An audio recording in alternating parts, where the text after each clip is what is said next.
রাজা আসে রাজা যায়, ঘটে ক্ষমতার পালাবদল, কিন্তু রূপ বদলায় না ঢাকার 2 সিটি কর্পোরেশনের ফুটপাতের। নগরবাসীর চলাচলের জন্য যে ফুটপাত, সেখানে রীতিমতো রাজত্ব চালায় প্রায় 4 লাখ হকার। এ নিয়ে চলে দখল, বাণিজ্য, চাঁদাবাজি। বিশৃঙ্খল ফুটপাত আর হকারদের নিয়মের মধ্যে আনার উদ্যোগ নিয়েছে 2 সিটি প্রশাসন।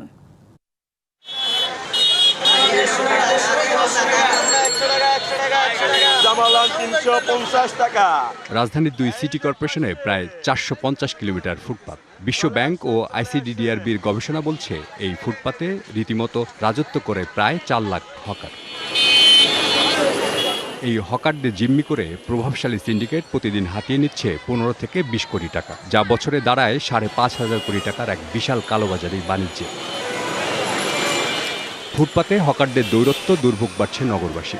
যানজটে প্রতিদিন নষ্ট হচ্ছে প্রায় 50 লাখ কর্মঘণ্টা, যার বার্ষিক অর্থনৈতিক ক্ষতি প্রায় 40,000 কোটি টাকা।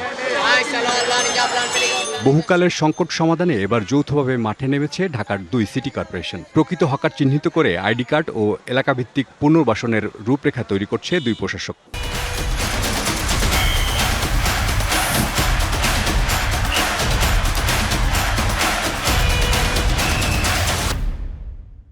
মেন যে রাস্তাগুলো আছে ফুটপাথ, সেখানে না বসার জন্য অনিচ্ছায়িত করে আমরা তাদেরকে বলেছি যেখানে জনদুর্ভোগ হবে না, হাঁটা চলাচল পাবে, সেখানে আপনারা যাবেন।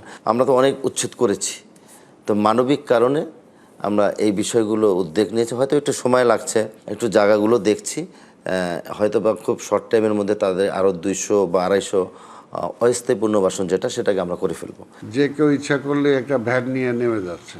এই জন্যে আমরা যেটা চাচ্ছি যে আমরা তাদেরকে একটা কার্ড দেব, যেটা ভ্যান্ডার কার্ড বা হকার্স কার্ড, মান্থলি বা ইয়ারলি একটা ফিস তাদেরকে ধরা হবে। যদি জনগণ চলার পরে যদি কোনো জায়গা থাকে, তাহলে সেটা তার জন্য ব্যবহার করা যেতে পারে, কিন্তু চলাচলের অধিকারটা আগে। জোর জবরদস্তিরও ব্যাপার নাই, আবার তাদেরকেও স্থান দিতে হবে, তারাও তো এই দেশেরই মানুষ। ফুটপাত নিয়ে সংকট আর সমাধান নিয়ে ভাবনা আছে পুলিশের ট্রাফিক বিভাগেরও। আপনাদেরকে আশ্বস্ত করতে পারি যে আমাদের তৎপরতা খুব বেশি। আমরা খুব শীঘ্রই আমরা এই সমস্ত ব্যাপারগুলোতে ব্যবস্থা নিব, এবং আমরা যে সরকারের একেবারে উচ্চ পর্যায় থেকে আমাদেরকে নির্দেশনা এটা দেওয়া আছে, এবং এই নিয়ে আমরা সিটি কর্পোরেশনের সঙ্গে খুব ক্লোজলি কাজ করছি।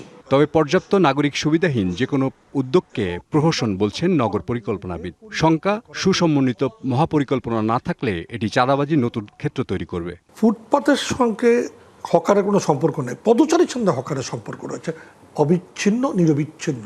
পদচারীকে শুধু একটু চিলতে জায়গা দিয়ে পদচারী বান্ধব ঘোষণা করার প্রহসন আমরা অতীতেও দেখেছি, বর্তমানেও দেখছি, ভবিষ্যতে তো তাই চলমান থাকবে যদি সার্বিক পরিকল্পনা ছাড়াই এই কার্যক্রমের লোক দেখানো কার্যক্রম চলমান থাকে।